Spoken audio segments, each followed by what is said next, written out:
Acura's all-new ADX, a compact SUV that isn't just built for one thing, it's precision crafted for everything. To escape the grind with available all-wheel drive. To go with your flow with available Google built-in. Hey Google, turn it up. Okay, turning up the volume. And crafted to be heard with an available Bang & Olufsen premium sound system. The all-new Acura ADX, crafted to match your energy. Acura, precision crafted performance. Take your vibes and go. Google is a trademark of Google LLC. Welcome to the Southern U Podcast, brought to you by Darton Archery on the Okayest Podcast Network, with your co-host, Matt Brock,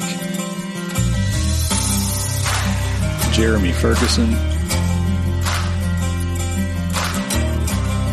and Taylor McMurtry.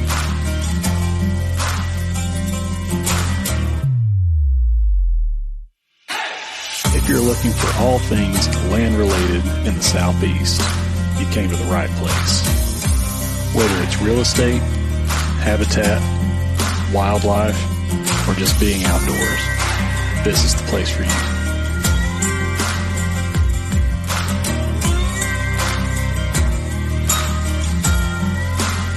Welcome to the Southern U.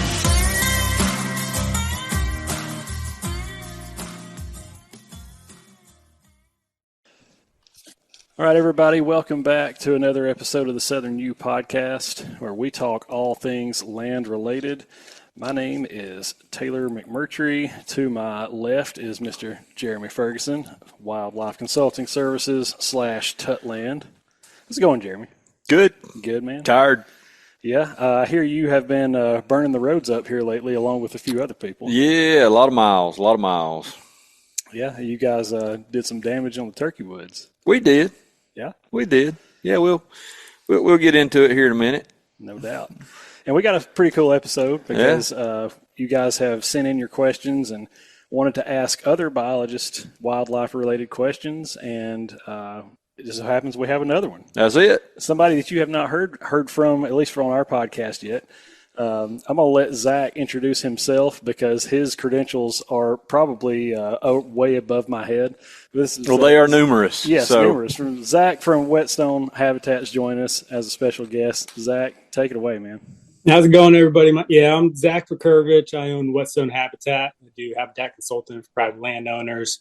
Got a degree in wildlife and fisheries management from West Virginia University. I've been in touch with you guys for a while now. This friendship's been turning into something special. So I'm just feel privileged to be here. Excited to get started. Absolutely. Well, appreciate it. And Zack is being very modest. He is quite the accomplished biologist and has written tons of content for some pretty well-known publications, and we'll probably get into some of that, I'm sure, at some point. But it's pretty cool, kind of a first full circle moment for me because Zack, I think the first time that I ever met Zack, he reached out probably 3 years ago now or something like that. And Brad Luttrell introduced me to you. That's right, yeah, from Go Wild. Yeah, and he said, hey, man, there's a guy that does hats. You need to call him.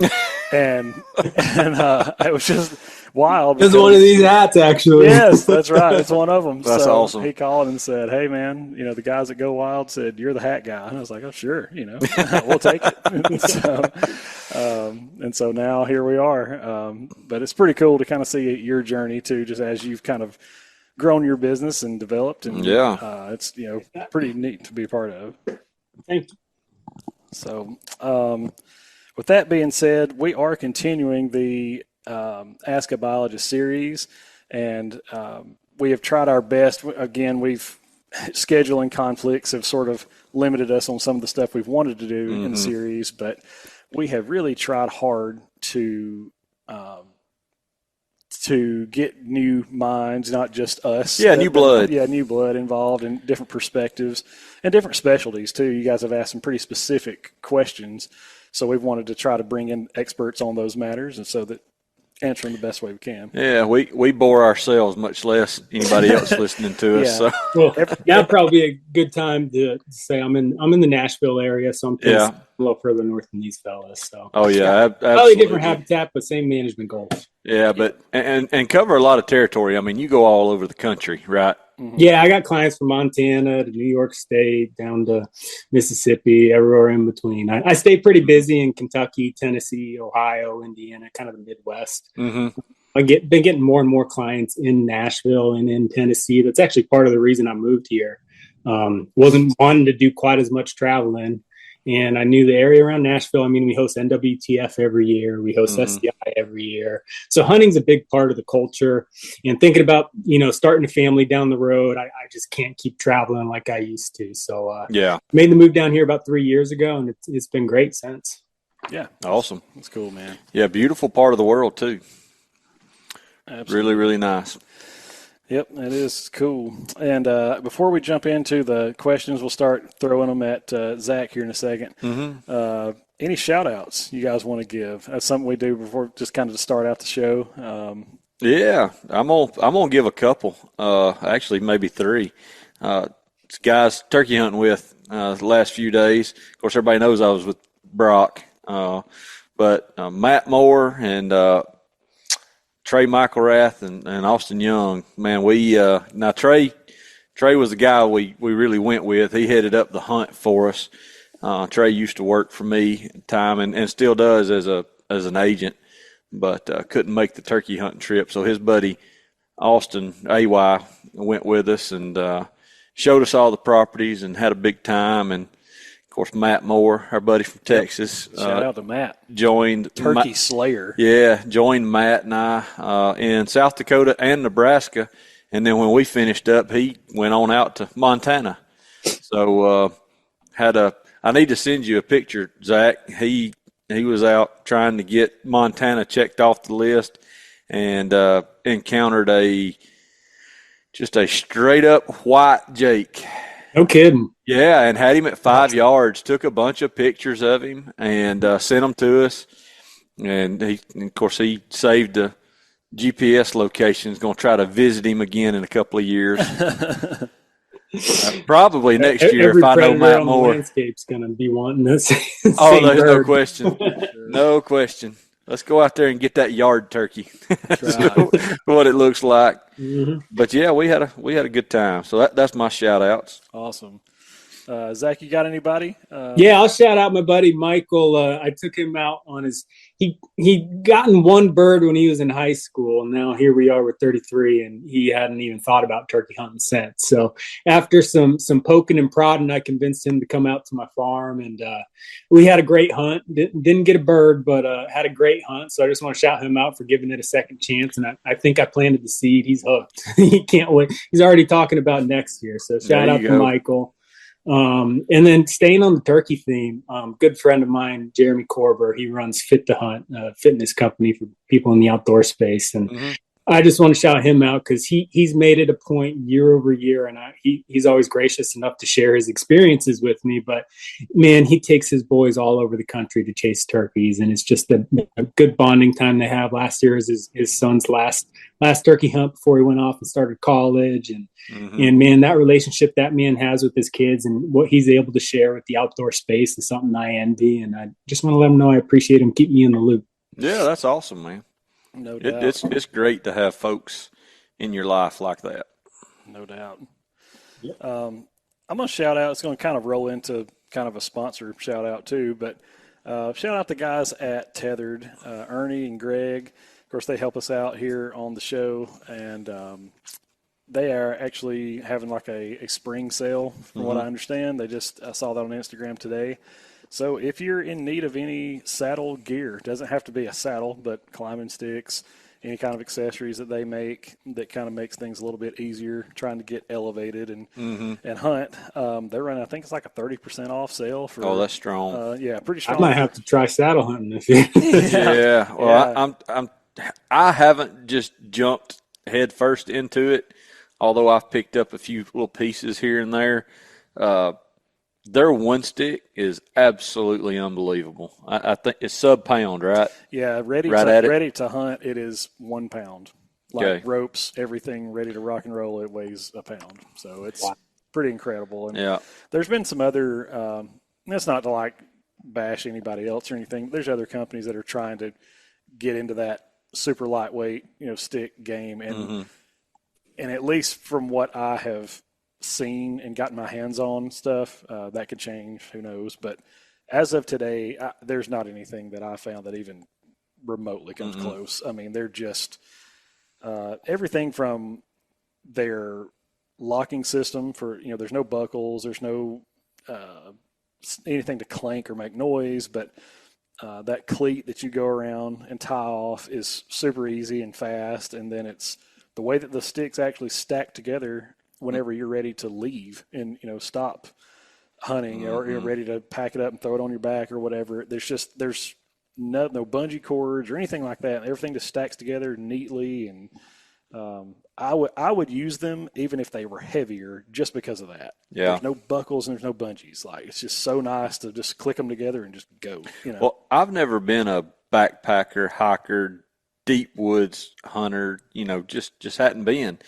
But I've always heard my buddies that in the military, I may be butchering their saying, but ounces equal pounds and pounds equals misery. I figured that out turkey hunting up there this past week. Matt kept up with it more so than I did, but our first 2.5 days, I think he said we did 42 miles in 2.5 days, on foot. And when you're that far back, you're taking water and you're taking some food, and obviously you've got firearm and a vest and call. I was like, by the end of it, the only thing I had that was going with me was a gun and my little pack that goes on my chest. It's got binoculars, one pot call, and one mouth call in it. That's it. I was like, I ain't toting anything else because I had gotten to the point I was miserable. Yeah, you understand. So all these guys. I understand cutting down on weight if you're going to be doing some really lengthy hikes. Yep, for sure. But anyways, with that being said, Zach, you ready to throw some questions that you have not been teed up for at all? Let's roll. Yeah. So if you're just to let you know, we took a poll for our listeners and just said, hey, what questions, if you could ask a biologist, if you could sit down with someone who has a wildlife degree and ask them a question that relates to wildlife, what would you ask? And we got a great response. We've kind of worked through, I guess this is probably like the last fourth or third of them. So we're getting kind of to the end of it here, but they're all over the place. And it's okay to say, hey, I don't know. It's okay to be like, that's not my expertise. You're maybe better off to throw that at somebody else too. So, all right. But y'all know the rules around here. We generally go about 5 questions, maybe 6, and then we call it a day. So if that is okay with Mr. Zack, that's what we're going to throw at him here. First one. This is actually one, I was going to get your perspective on this because we asked it on the last episode, and none of our panel here had, Bray was here, Brock was here, and they didn't have a definitive answer. I was going to say maybe if you've had any experience with it, but somebody asked about what do you think about medicated feed for wild quail for the eyeworm prevention? Have you had any experience with that type of stuff or an opinion one way or another? I have opinions. I don't have any experience with it. So from my understanding, it's the first medicated wildlife feed on the market. And in areas like I know Texas, they got the eyeworm is pretty prevalent. I do think there's a time and a place for that kind of stuff. If that's the biggest limiting resource, if that's the limiting factor for your quail population, is they start losing their eyesight and getting plucked off by predators, and I think it makes perfect sense. I always want to caution people whenever there's a magic bullet coming onto the market that you got to kind of, approach it that way and have it prove itself, or maybe go do your own homework and vet the product itself. But if it's as advertised, I don't see anything wrong with it. Matter of fact, I would hope if it is working, it'd be something that some of these state agencies might look into. And we got to do something to help save our quail. The habitat work, it's great, but it can only be accomplished, so much on such a small scale. If you want to start making a real impact on those birds, you got to start looking at who are the largest landowners in the areas, and oftentimes that's going to be the state. So if it is as advertised and it does work, I got no issue with people going out there and putting medicated feed. One thing I would kind of caution is, are there any downsides? What happens if a different critter eats some of that feed? Can you have any effects that you might not be expecting? So it's like any medication. There's going to be some stuff that they put out in the fine print, but it's a cost benefit analysis. And like I said, if the limiting factor on your farm is that recruitment and those quails getting plucked off because their eyesight's going down, I think it'd be worth a shot. Yeah. Cool. Yeah, because none of us had any experience with it and didn't really know what to say. Not any experience with it. I'd read about it too, and my opinion is very much like Zach's. But I view the same thing. If it's supposedly a magic bullet, proceed cautiously. Yeah. But hey, there's things that turn out to be great. I remember in the high fence deer breeding industry when the little misters kind of came out for all the gnats and flies, and everybody was like, not sure, but apparently it helps. Yeah. I don't see as many of them as I used to, but I think that may be more of a maintenance thing, having to keep everything up, than it is whether or not it works and is efficient. So, well, I feel like with that type of thing, with time, it's like the truth kind of comes out. Yeah. I mean, if that was something that really made a difference in high fence deer, living or dying, there'd be one everywhere. Oh gosh, yes, because you're talking about serious money, big expense, that sort of thing. And so if it worked, you'd see them everywhere, on extended period of time. Yeah. Well, that one was pretty clear cut, easy and short. Yeah, we like that. Yeah, well, cautiously optimistic. There you go. Yeah, and now some of these questions are very specific, and some are like vague, very vague, and we have to sort of project and go, well, I don't know if this is what you mean. I think this is what you meant, and just do the best we can. And this is kind of one of them here. How many does should you harvest in a season on a small acreage property? Now, again, what does the word small mean? And, like small to you and small to me and small to your, to whoever is different. So take it away. Go for All it. right. So I think the first thing you want to think about is, what's your intention with that property? Are you trying to shoot trophy bucks? I'm going to go under the assumption that shooting large deer is your goal, shooting large bucks. In that you're not just trying to pack the freezer. You're trying to pack the freezer, and then it doesn't really matter what you're doing. Put more food plots in and keep chipping away at it.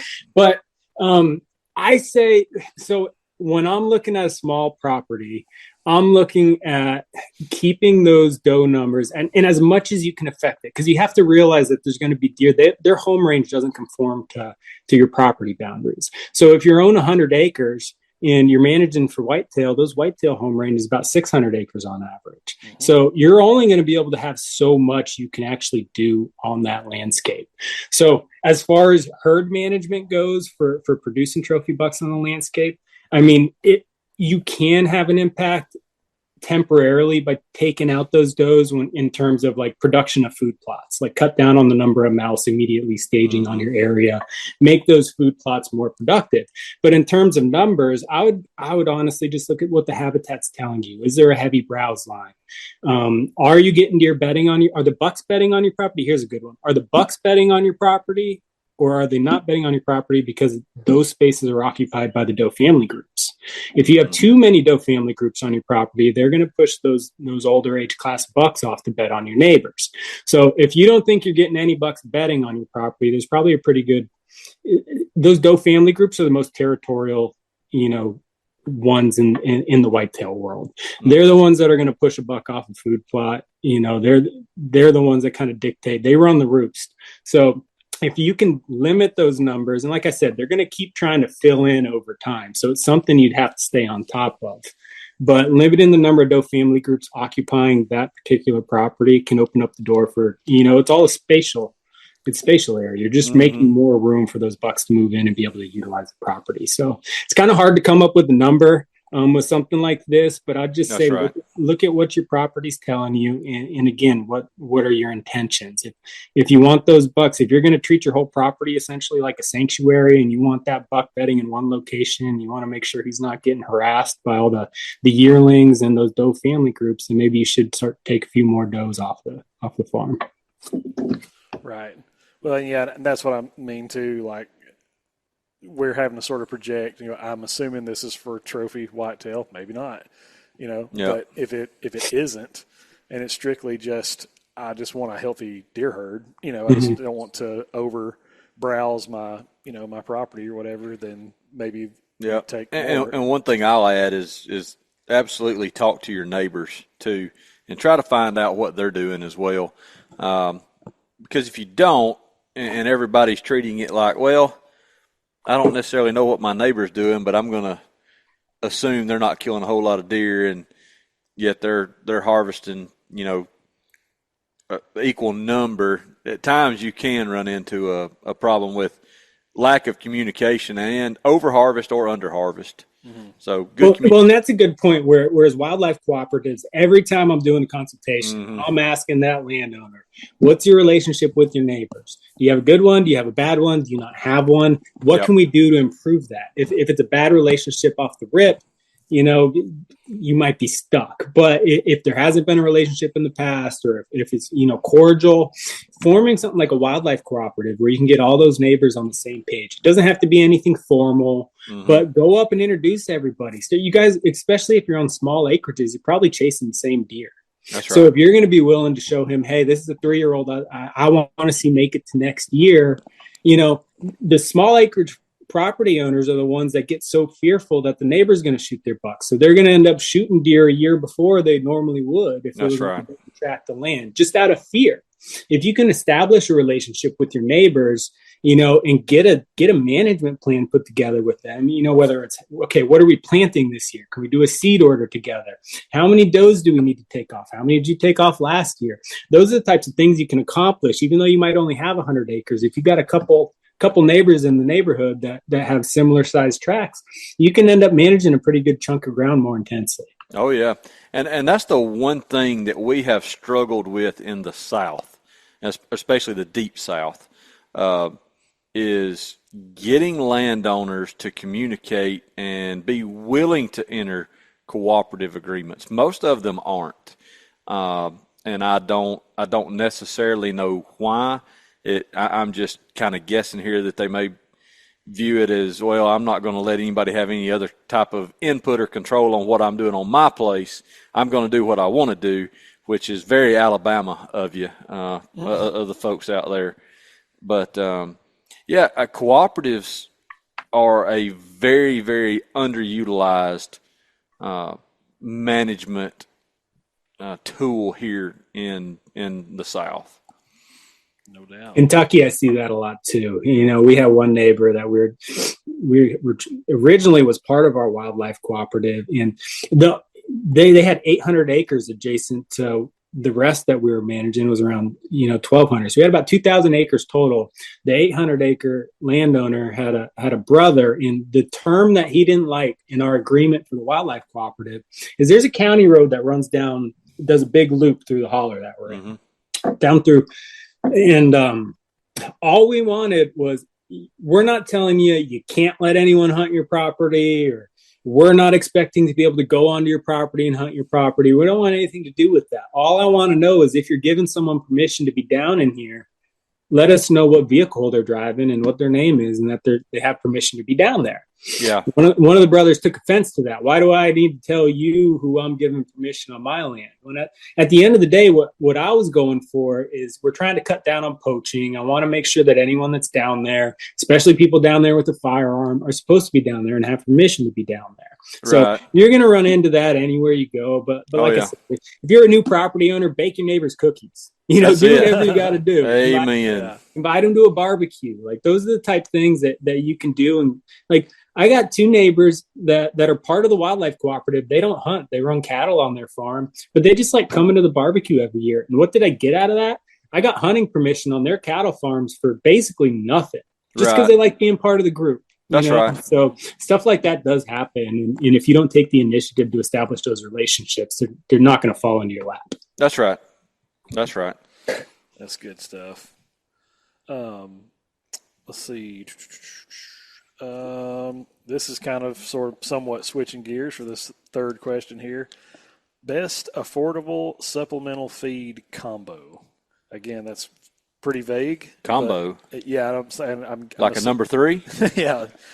Combo number 1, combo number 6, whatever. I'm assuming I'm going to pair the supplemental feed with whatever I plan on planning, or I guess that's what I took from it. That may not be the case, but I guess that, I mean, affordable supplemental feed. Do you have a recommendation for something like that, or have you got any experience with dealing with that sort of stuff? So supplemental feed, that's always something. When I'm writing my management plans, I'm very much the mindset that I'm trying to get Mother Nature to accommodate for as much of the nutrition and heavy lifting and cover as possible. So even my food plots I'm looking at, my food plots are typically my supplemental food source for my deer. Now, I do have plenty of clients that can afford supplemental feed, and it's something they bring up most of the time when they've either been doing it in the past or they're interested in it. They'll bring it up. I never discourage people from doing it unless, if they're having issues with turkey recruitment, I might say, hey, maybe don't put protein pellets out there for your deer herd, because that's going to increase the number of raccoons and stuff on the landscape that'll hurt your turkey population. So as far as like brands and which ones are affordable, I don't really have much of an input on that. Like I said, it's one of those things where if you can get all your ducks in a row with the habitat and it's something you want to do, just do your homework. I don't have anything personally to add to which direction to go. But the one thing that you should consider when you're thinking about that kind of stuff is that those protein pellets should never be like the only supplemental source they have. Like I said, right. they should be candy on top. They should be somewhere those deer can go if you get a drought. They should never be reliant on those resources. So that's always one of the last things I like to talk about. Maybe if it's a fixer-upper type property and there just isn't much on the landscape yet, that might be a situation where I'd say, hey, until we get a timber harvest done out here and get some more forage on the ground, get your food plot squared away, might be a good idea to look into something. But in terms of which one to go with, unfortunately I don't have much of an input there. Yeah. I don't now. I used to years ago.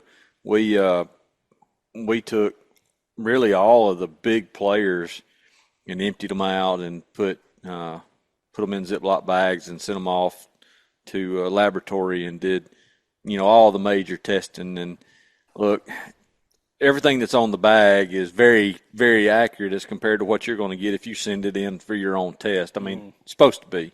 But there is a lot of difference, and then there's not. You really got to remember what or how much deer can actually utilize. Number one, Zack hit the nail on the head. You don't want them getting all of the resources from that unless it's a special case scenario where there's an issue there.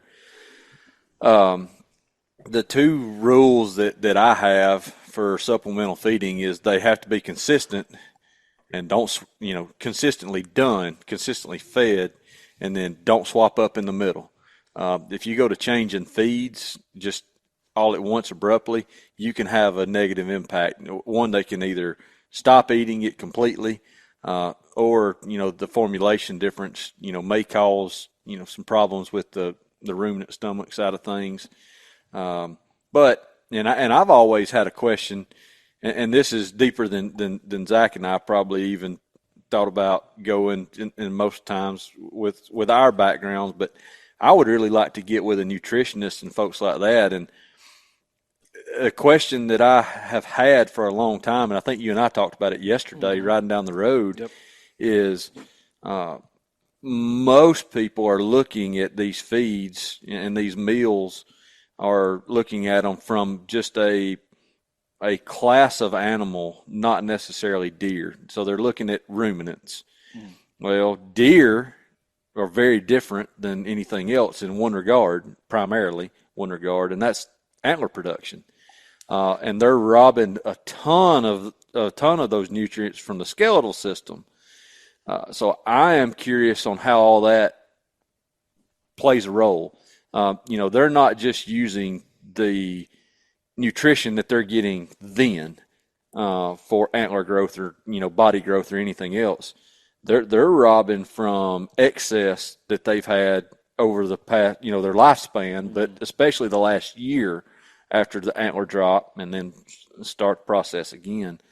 So I've always had some questions there on how efficient some of those feeds are with transfer. But, I'm not smart enough to understand some of that. I've got to talk to somebody that really knows. Well, in terms of the combination, I want to get back to the question where he said something about a combination for feed. When I was working in Texas, my first job after I graduated from college was I moved down to Texas. I was a ranch hand and a hunting guide on a high fence operation down there. And my manager, it was the first year he started doing it. I should call him back, because it's a long time ago now, and see how it's been going. But it's pretty common practice. I've been seeing it all over. Is once the rut starts to kick in, you start putting out some. So we'd do protein all year long. All year long. We wouldn't miss a day. He'd even send me out there after a little rain shower, a little sprinkle, to make sure I could clean off the opening those deer stick their mouth in, because he says they didn't like wet, mushy protein pellets. So we were doing everything possible to make sure that they had protein pellets in them at all times.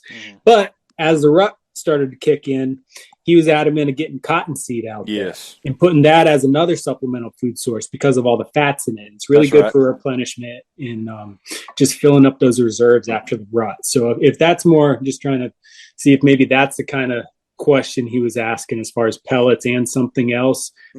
Cottonseed might be a good supplement, especially post-rut. And it's interesting you say that. I mean, we were just in South Texas doing a deer capture episode and doing some quail hunting. And the Faith and I guess it's Comanche. Comanche project, they are going to study the utilization of the cottonseed. So the project actually just started. They've got a doctoral candidate and veterinarian that's doing the research. So I'm excited to see what comes out of that. Matt Moore and I actually talked about it a little bit while we were turkey hunting. But there's going to be a lot of information out there in the coming years for cottonseed. Yeah. And it's getting a little more popular here too. I've seen, I don't know, maybe 5 or 6 pretty large landowners doing the same thing, just trying it down here. I'm interested to see how it's been working out. I'll have to call my boss and see how he's been, see if he's still doing it, I guess is the question. Yeah, I think that I could be wrong, but I think that this question stems from the same kind of school of thought with the small properties deal, because there's a lot of people down here that have small acreage properties, and it's almost like you feel like you need to be doing something to help yourself because your property is so small. Yeah. It's like, I want to make it as attractive as it can possibly be for deer to stay on my property. So even though from a nutritional benefit for a wild deer herd, we've all talked about this, like there's not a what'd you say, that studies were showing like at the most a net 2% gain in like antler score or something like that. That's about right. Yep. So it's like, I don't know if the cost is justified in most situations, but it's almost like you just feel like you need to do something. You need to do something to help because my property is just so small. If I don't do it and somebody else does, then, Well, and that's the same boat we have gotten in now with the bait, the corn. If you don't corn here in Alabama during hunting season, then you're going to struggle. We're seeing it firsthand. If we've got one neighbor that baits, and that's how they hunt and how they kill their deer, and that's fine. It's legal. But if we let a feeder run out for one day, that buck, he's going and figuring it out and finding corn. And when he finds it, he's going to stay there till it runs out a lot of the time. From what we saw, they did. They may let it run dry and him, find our pile and stay for our pile for 3 or 4 days. But we got to the point that we were putting corn out every 48 hours just to try to keep some bucks at home.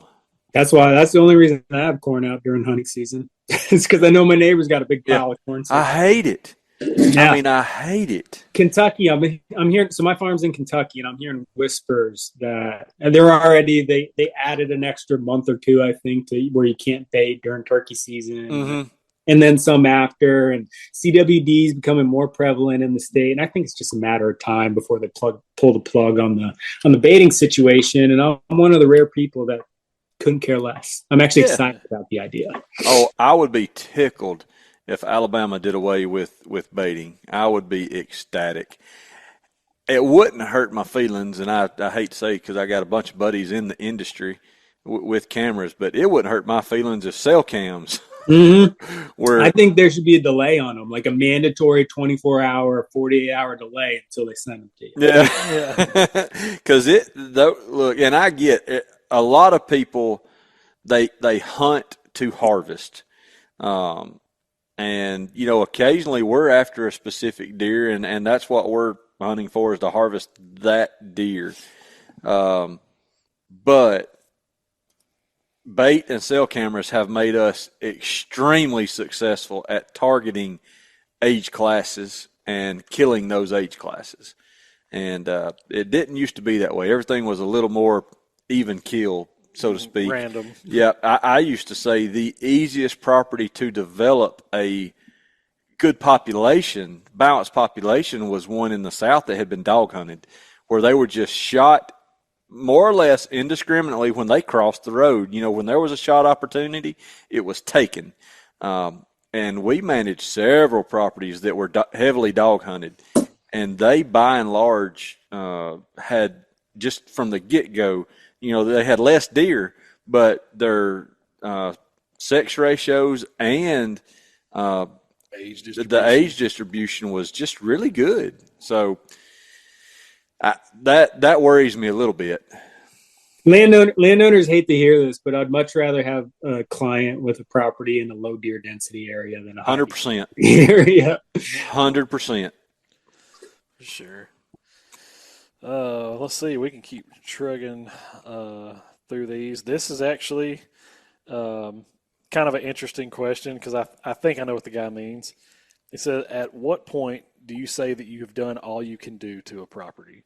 Assuming that you've had, assuming that you've had somebody out there, I guess, to kind of give you some direction on what you need to do, and you've taken those steps and put those plans into action. At what point do you be like, man, I feel like I've kind of done everything that I can do, make it the best it can be? Does that ever happen? No, well, I'd say if you could get to a point where your food plots, your prescribed fire, your mowing, all that is on a schedule, and you can repeat that schedule year after year and have the same results, I guess you could be in that area. But no, because think about if EHD goes through, or if your neighbor's property switches hands and all of a sudden the people move in aren't shooting any deer, so your deer numbers start to jump up, or and you talk about succession, things are all constantly getting older until a disturbance happens. There's always something you could be doing. There's always invasive species encroaching on your property. There's land use practices change around you. Nothing is stagnant in biology. I think that's why I fell in love with the field. Y'all keep talking. I got to go let the dogs out.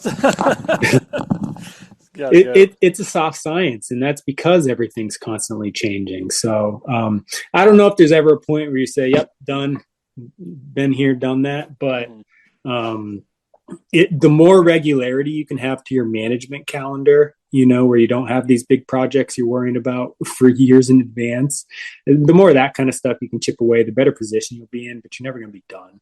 Right.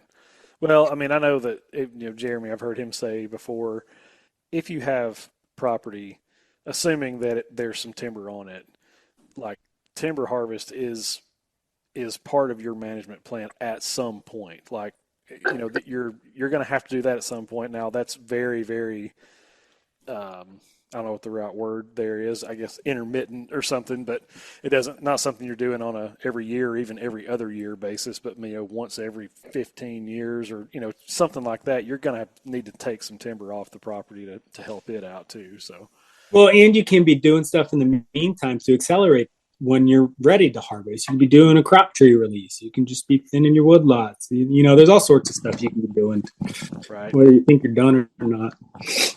Gotcha. Y'all still knocking out that one? Yeah. All right. So one thing I wanted to add, and Zach may have already said it, but land management is rarely, and wildlife management, let me back up, land and wildlife is rarely ever going to be passive. Mm-hmm. It's almost always active. There's almost always something to do. Yeah. Now, you can run out of time and you can run out of money. Well, I told Ann when you were in there that I've heard you mention before about timber harvest. Like, that may not be something you do every year, but at some point you're going to need to take some timber off the property. Yes. Look, timber, we have clients that they just don't want to cut timber. But it has a lifespan, so you might as well manage it proactively and work within its limitations. Kind of same with we talk about burning. There's certain things that you need to do and certain things that you don't in different timber stands, because you can speed up a lifespan for a hardwood tree if you're doing a lot of burning. You can cause that thing a premature mortality, but pines really have to be active. Yeah. Most landowners want big deer and big timber until you. That's it. You got to break the news to them that the two don't usually go hand in hand. That's it. I have had to tell people just point blank. You talk about the big timber because it's pretty. If you ride in your place and it just looks beautiful, manicured, hey, it's not for wildlife more than likely. If you can kick a soccer ball in the understory. Yeah. It's probably time to harvest something. That's right. Absolutely. So this question here is kind of funny because it has nothing to do with the South, and I'm genuinely curious how this individual found us, because we're nowhere near his location. His question is, I live in Delaware. Had quail as a kid. Haven't seen any in 20 years. Thoughts? Probably never going to see any. Yeah, probably not. Probably never going to see him around your place again, unfortunately. Mm-hmm. And it's one of those things where quail, the hard part about quail is their home range is so small. So they don't disperse very far. Once they're gone, they're typically gone. Mm-hmm. So if you hadn't seen them in years, it's one of the things that breaks my heart about my farm. Every single management decision I'm making is to improve the quail habitat. Mm-hmm. I'm probably never going to have a quail on my place. I was talking to the biologist. They said a couple of years ago there was a covey or two across the river. So I'm holding out hope, but I've never heard them. I'd think I'd be able to hear them across that river. It's just, once they're gone, it's hard to get them back. That's it. And you can't really supplementally stock them either. You look at all the studies, it's not going to be successful. It's a constant, it's a put and take environment if that's what you want to get into. That's right. That's exactly right. Quail, he nailed it. I mean, you got to have a source population. If you walk outside in the fall or in the springtime, when they're, doing their calls consistently, if you can't hear a call, chances are you're not going to get a quail. Now, there is a caveat to that. If you've got deep enough pockets, you can do translocation projects. We worked with a translocation project when I was leaving the state and then after in Alabama, and that particular individual has a huntable population of quail now, but I couldn't begin to tell you how much that particular landowner spent to achieve that. I can tell you we took a unthinned pine plantation down to about a 35 or a 40 basil area, and in the acres that we did that on, we ran mulchers behind every acre, mulching all the debris, and then put in 100+ acres of brood fields, tying everything together. Not my place to ask him, but I run that type of business, so I'm pretty familiar with what things cost. He was in the realm of $10,000+ a day in equipment cost. That was sitting there working. And what is the success rate of those type projects? I mean, Highly successful as long as you follow the plan. Okay. If you don't follow the plan, what that particular individual had to do is he started a extremely rigorous trapping program where he has he's using box traps primarily for raccoons, possums, things like that. Using cage traps and baiting them with different times of year, different things. But they have a little radio signal on them. When it drops, it sends a signal to his barn, so they don't have to ride out and check every trap every day. He just gets a signal at the barn and gets that particular nest predator out and dispatches it and moves on. But then he also did all the clearing, all the brood fields, and they couldn't hunt it for 5 years. I think they're just outside of that now. But I'd have a hard time ever hunting it, putting that much money into a Yes, project. amen. And now that property doesn't seem to get a lot of utilization from them, so it's actually on the market. If anybody out there that's interested in buying an awesome quail place, I don't have it listed, but I know all about it and can show it to you. Anybody that's got about $18.5 million, you can have it. There you go. For the low price of $18.5. Yeah, and if somebody's listening that's looking for a tract like that, I mean it's out there on John Kohler's site. They've got it listed. It's a beautiful property, know it inside and out, and hunted on it. Whoever buys it, if that owner don't keep it, they're gonna have a top-notch place. No doubt. I would hope so for that kind of price tag. Well, it's a big place. Yeah, lots of acres. Let's see. Last question that I've got. I thought this was pretty interesting. Can deer movement be patterned year to year? And then in parentheses here is based off of trail camera history. So just because you had a buck that showed up on your place on whatever, December the 20th at 2 o'clock in the afternoon, is that an indicator that you can rely on that sort of data year after year to pattern deer to kind of move in the same time frame, same windows? I say yes. Yeah, I guess I'm trying to nail down. Are you talking individual deer? Well, I'm about to say, assuming that deer is still alive. I'm assuming he means an individual buck. Can you pattern an individual that was buck the way based I took off it. Previous year's movement? Mm-hmm. I'd say yes because I've seen it. And I got buddy, he hunts West Virginia, very, very remote Bolt Mountain in West Virginia. You got a picture of this deer showed up 3 days in like almost the same exact 3 days, within 1 day on either side for like 4 years in a row. And it was the only time he had cameras out there all year long. And what they're doing with a lot of these collar data is they're finding out these bucks do have home range shifts and stuff. That's like right. That. So maybe you're just on a travel route between one home range and another for that buck.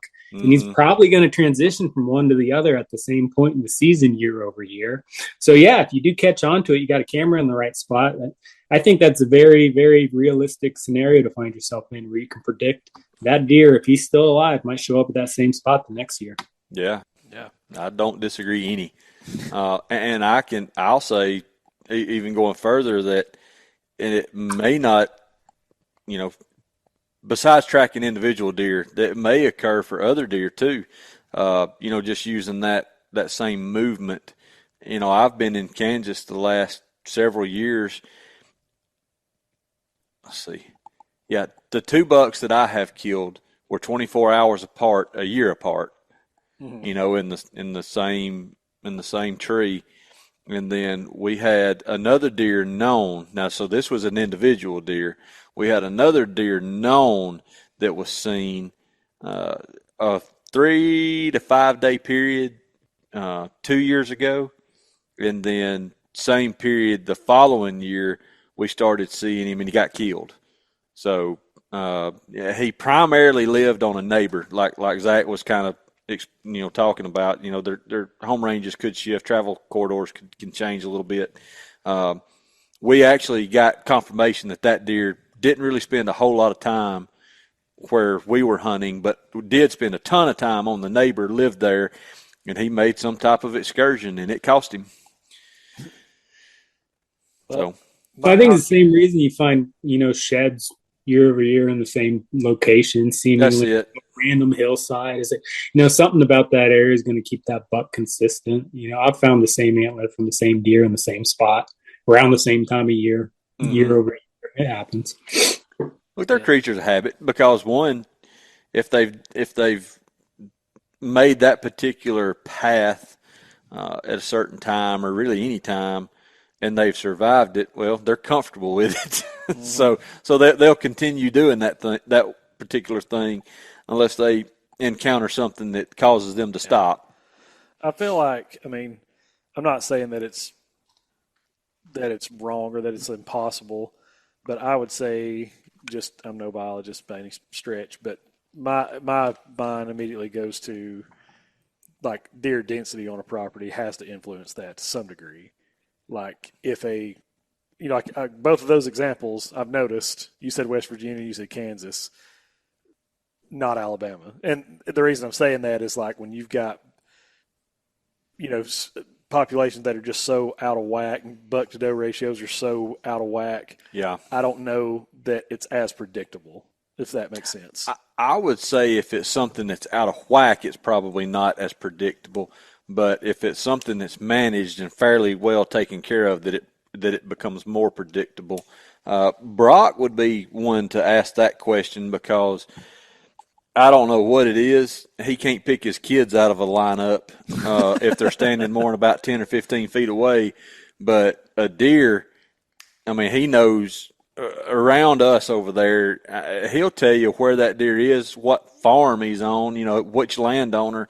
He's like, oh, yeah, I got pictures of that. And he would really be interested to ask that question again. So we need to remember that. Yeah.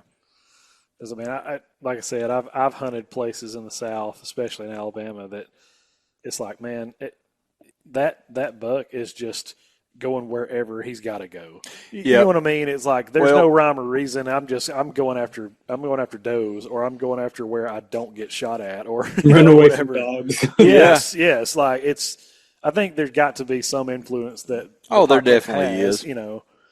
The only, and of course you know where we're at, and if you're smart, you can figure it out where I live. But I've had one solid buck on my place the whole time we've lived there, and it came through.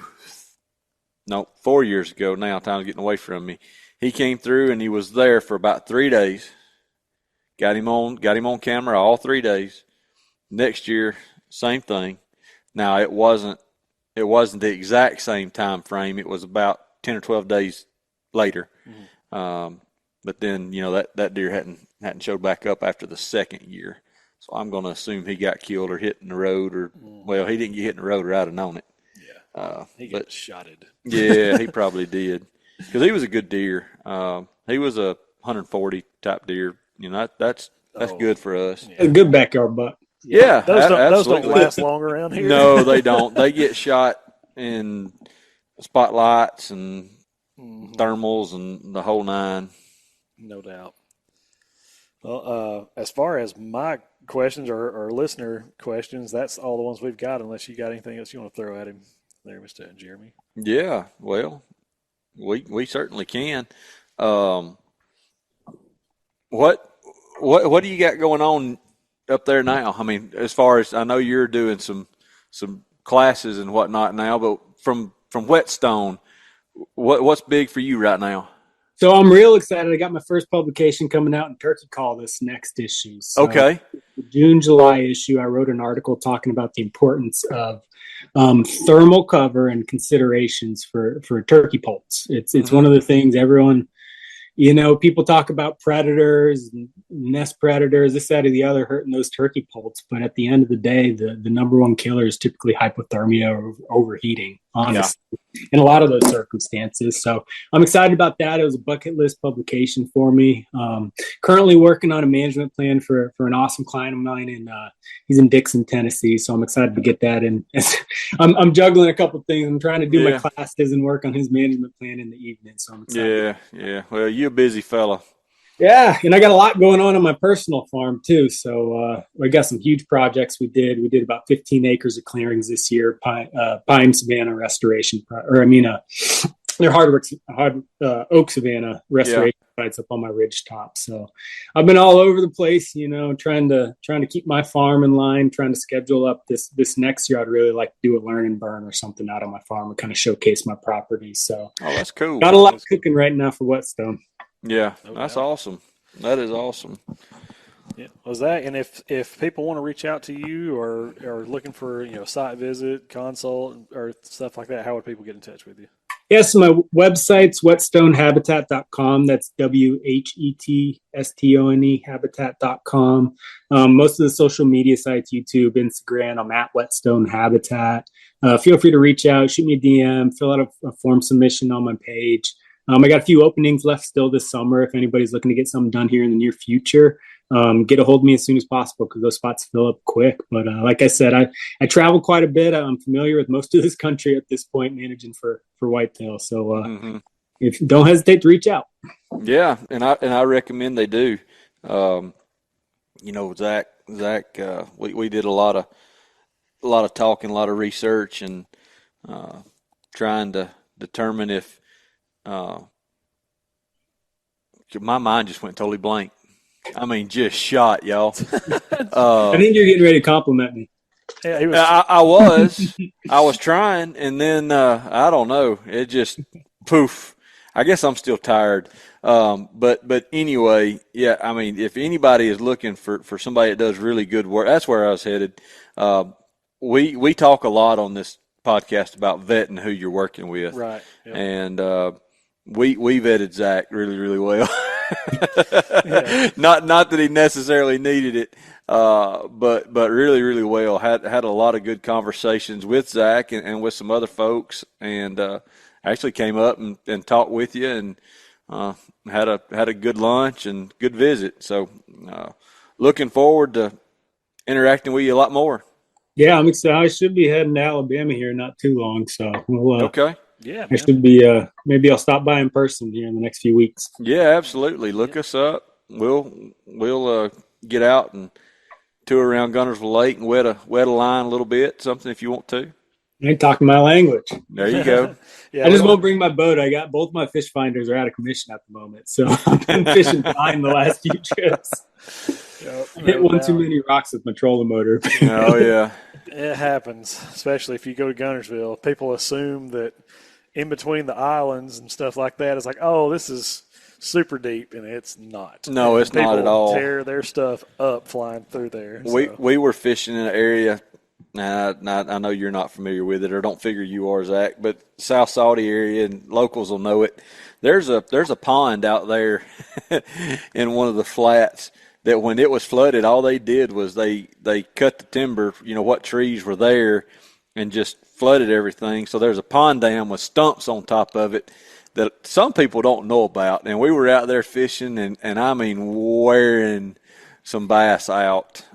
It's been years ago, but my buddy, grew up there, and of course I learned it, with him. But this guy's just coming, just flying down. You know how people do. They'll run by you running 30 knots. But we started waving at him, trying to get him to slow down, and he hit one of those stumps, running good, knocked a foot just clean off, come to a slow stop out there, and it's like, what happened? Well, we're waving at you for a reason, Trying. Yeah, I thought you were just saying hi. Yeah, no. But yeah, that's Gunnersville can make you look like a fool sometimes, and it's not as bad as was it Weiss Lake? Yeah. Ooh, man, Yeah, it's shallow. It's stumpy and bad. Mm-hmm. Of course, it doesn't matter. I mean, I don't know if you guys remember, but a couple of weeks ago, the MLF event, there was a big boat accident. Yeah, someone died, didn't they? A couple people actually, and it was kind of strange. There's a guy that went to the same high school I did. He's several years younger than me, but he was one of the guys that got hit, and he survived it, but has had facial reconstruction, surgeries and stuff. It was bad, because people just, stuff happens. But stuff happens. But it's just you can't be too cautious on the water, and But that's one reason. If you come down and we go fishing, it won't be on my boat because I don't have one anymore. But we can borrow one. Yeah, we'll get one. Yeah. Oh yeah. Or we can do like the locals and fish off the bank. Yeah, there you go. Oh, can I plug my newsletter? Yeah, absolutely. Hey, you plug whatever you get ready to plug, buddy.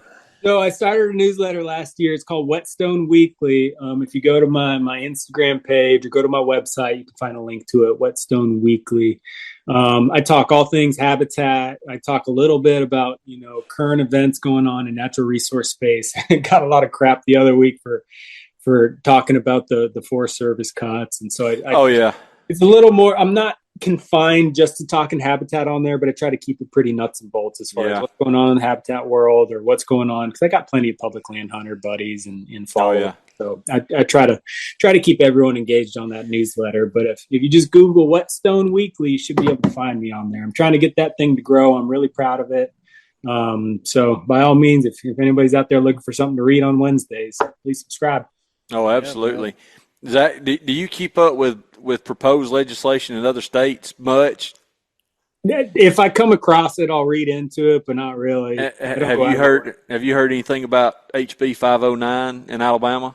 Not fill me in. Okay, so current proposed legislation, and I actually think they were trying to get it on the floor to vote on relatively soon, was to transition deer in and I'm going to be a little vague here because I've read it and I've slept, so I don't remember whether or not, how fine-tuned this is.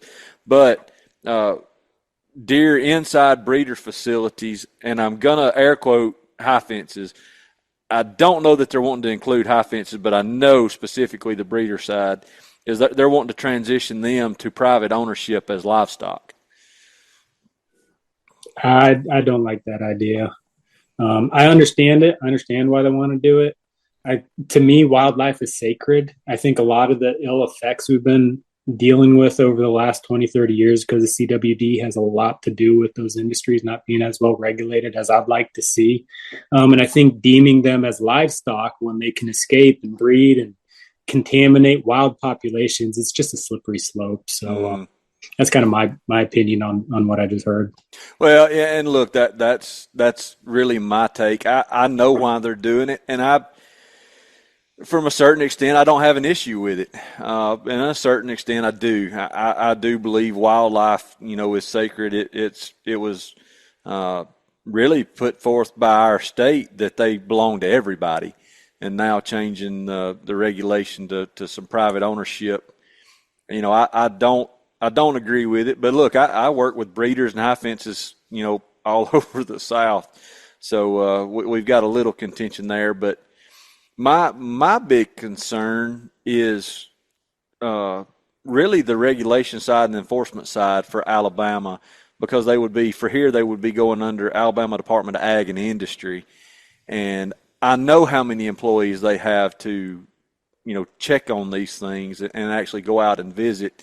And it's not near enough with the number of high fences and breeders that we have, on the landscape in Alabama, and there's becoming more.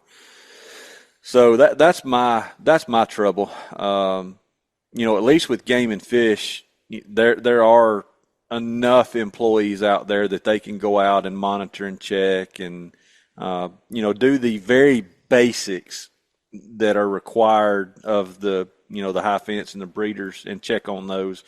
I don't agree that we need to get any deeper than what we are necessarily with them. They've got the regulations that they need to abide by. Let's just keep on with what we got. But we'll see. We'll see how it goes. I'm curious to see how our legislative body reacts to it. generally we in Alabama, we are very, very open to or closed off really on property rights. We don't, our legislative body don't get into dictating what somebody can or can't do on property, but we'll see. And I could also see, and again, this is all new to me, but I could see someone making the case that, look, in the livestock industry, we already have all these facilities built, we have all these disease testing locations, that or the other. So maybe they do have resources they could tap into that a state agency might have to fund out of pocket or something. I don't know. I'm just right off the rip. It's one of those things where when you take something from the public trust and put it in private hands, it's I don't know. Yep. I'm still sorting out how I ultimately feel about it, but right now, from the outside, I'm not for it. And another thing that I questioned the guy because of some things that you can do legally in Alabama, if somebody encumbers your property in some way. I'm curious if somebody. And this would be it would have to be negligence as far as they knew they were breaking the law and bringing deer in that weren't supposed to be here. But say somebody were caught and they were bringing deer in from another state and they did happen to have CWD, and now you've got CWD in a new spot. If it's private ownership, then I'm curious, because of the litigious nature of our society now, if another landowner that may have decreased property values now because of CWD might go after somebody that brought in deer negligently, and those could be big dollar figures. So I've just got some questions on how all this would work, but they're probably never going to get answered. Until the time comes, until it happens. We're getting closer and closer to like CWD, like testing animals before. Oh yeah, we're getting close. Trending in the right direction. So I'm optimistic about all that stuff. And in the meantime, everyone wants to talk about CWD, and it's like we can only control what we can control. And, that's it. Look, I agree with all the big names out there that are really saying state agencies haven't done a very good job, because I agree. We really haven't from a state agency standpoint, but I don't really know how we could have done it better. I mean, we need to continue learning, and it seems like some of the state agencies want to continue with failed attempts, and hopefully that'll slow down and stop. I think Alabama has done pretty good. The biggest thing that has got everybody stirred up here is, if and when CWD is found close to a fence of any kind, going in and being able to harvest their deer, I don't think we've had to do any of that, to my knowledge. I know we hadn't when I was still with Game and Fish. The only time that I know for sure that anybody had deer killed by the state was deer that were brought in illegally. And I mean, you have to condemn the property too. We did. Once it's there. Well, there was no CWD, so property wasn't condemned. But, it was just a deer release. Yeah, they brought in deer from another state, and they did back tracing, proved it, and the whole nine. And we did go out there and depopulate that fence and tested everything. That was I remember reading long few days. It was a case study from Wisconsin. I want to say Wisconsin. I can't remember, but they did bring in CWD positive deer, and it was funny because after they got done eradicating the deer, I'm pretty sure what I read was they had to build an even bigger fence to keep all the deer out of that area. Yeah. So I don't know. I'm still verdict's still out on CWD. Look, the sky's not falling, but I still think there's so much we don't know about it that it's hard to say anything definitively. Something to keep an eye on. That's right. I mean, it's I definitely. miss the deer. Have you ever been to the Southeast Deer Study Group?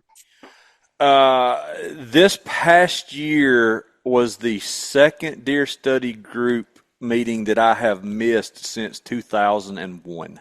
The one in Maryland. I didn't go. Yep. I went the last time it was in Were you Maryland, but that's Were you in New Orleans?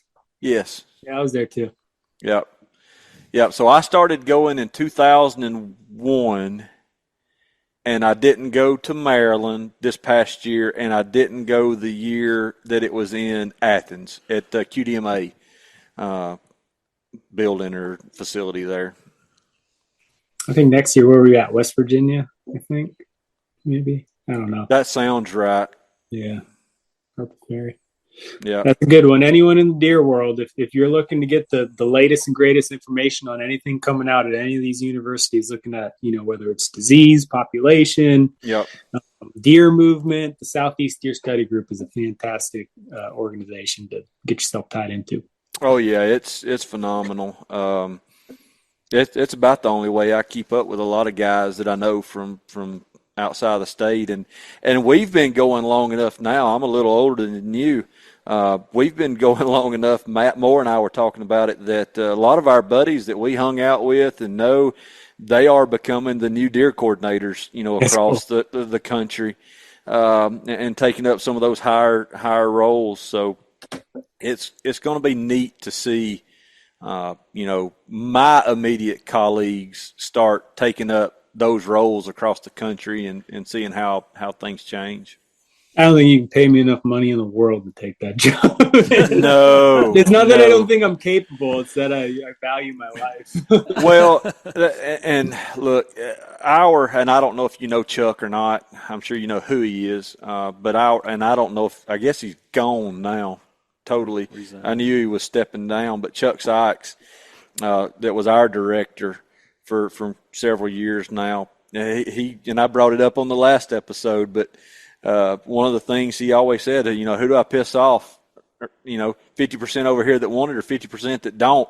Mm-hmm. And that is the exact role you're talking about. Being in a government agency making calls, half the people are going to be pissed off at you all the time, and half of them are going to be happy with you all the time. You never know. Yep. It's a tough job. I don't envy them at all.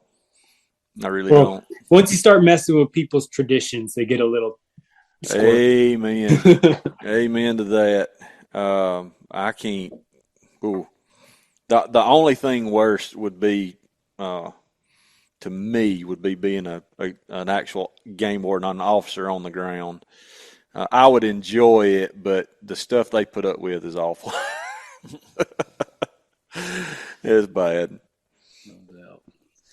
Well, Zach, I think I don't want to keep you any longer, man. But we really appreciate you hanging out, and especially short notice. I think I texted you or called you yesterday and was like, "Hey, man, you want to jump on the podcast? When? As long as I get back from my class in time." Yeah. So we appreciate it, man. And like Jeremy has already said, Zack is in Tennessee, kind of central Tennessee, from what I understand. So if you're in that area, neck of the woods, or southern Kentucky, of course, he goes all over the country to visit clients. But as far as local guys, if you're looking for somebody who knows their stuff, reach out to Zack. He'll do you right. Oh, 100%. So, yep. And you guys appreciate you guys having me on. Yeah. Well, hey, excited about it, and hopefully have you on some more. Oh yeah, for sure. Yep. I like listening to him talk a lot better than I do having to talk. So just plug and play here. Yeah. I got lots of opinions. I'm not shy about them. You guys reach out, make sure you give him lots of business, and who knows, he may order some more hats. Yeah, there you go. I'm running. How do you know I'm running low? I'm still waiting for That's right. ones, Taylor. Yeah, shameless plug. But yeah, we do appreciate it. And guys, listen, I know that we have talked about this until we are blue in the face, and you're probably tired of hearing about it. We're still working on another little project that we've got cooking right now. Big project. Yeah, and if the reason it's not, we haven't said what it is, and we haven't put anything out, is because we just want to get it right. Yeah. And there's a lot of moving parts and a lot of different things that need to be right for this thing to be successful. So and stick with us. more importantly, a lot of money. Yeah. That has to be paid for somehow, so we have to keep working to pay for it. Yes, and so it's with that in mind. Speaking of money and stuff, please, if you have not subscribed to us, all social outlets, it's The Southern U. You can see it TikTok, YouTube, Facebook, Instagram, Spotify, anywhere that podcasts can be streamed, listened to. We're there.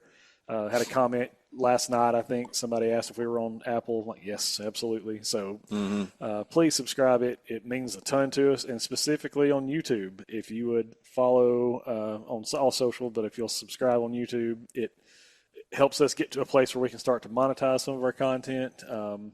It's a whole lot of fun to do this, but it is very difficult for all of us to get, pull away from things that otherwise would have put money in our pockets to do this for free. Right. So if you guys would do that, tell a friend, shoot an invite to somebody, we would greatly appreciate that. And we got some more stuff planned episode-wise, some more habitat stuff. And as we start moving out of spring and into summer stuff, it's weird because turkey season is over for us. Yeah. And me too.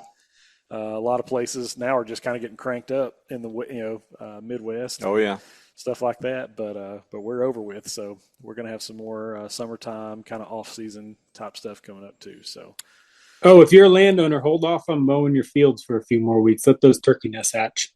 Yes. And are you saying no mow May? yeah. Let the fawns hit the ground.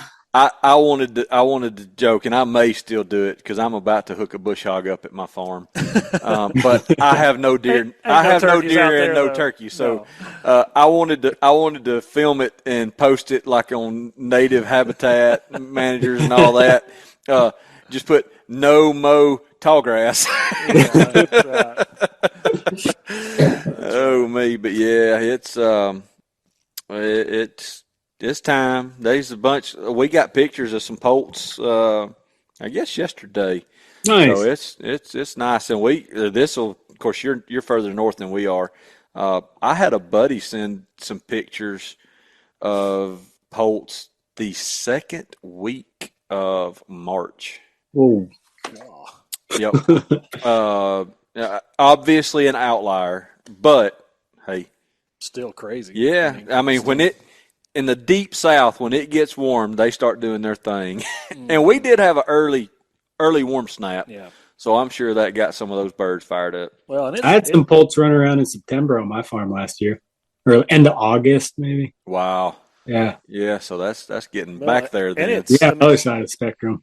I'll say this too: like we've actually had a spring this time. Like it's not been blazing hot. Well, it can't get hot when it rains every day. I know, but I mean, like I go back to my HVAC days, and I remember like right now it's May the 7th. Mm-hmm. You're normally sweating. Oh my gosh, man! First week of May, it's 90 degrees. It's terrible, and it hasn't been that bad so far. So, but anyways.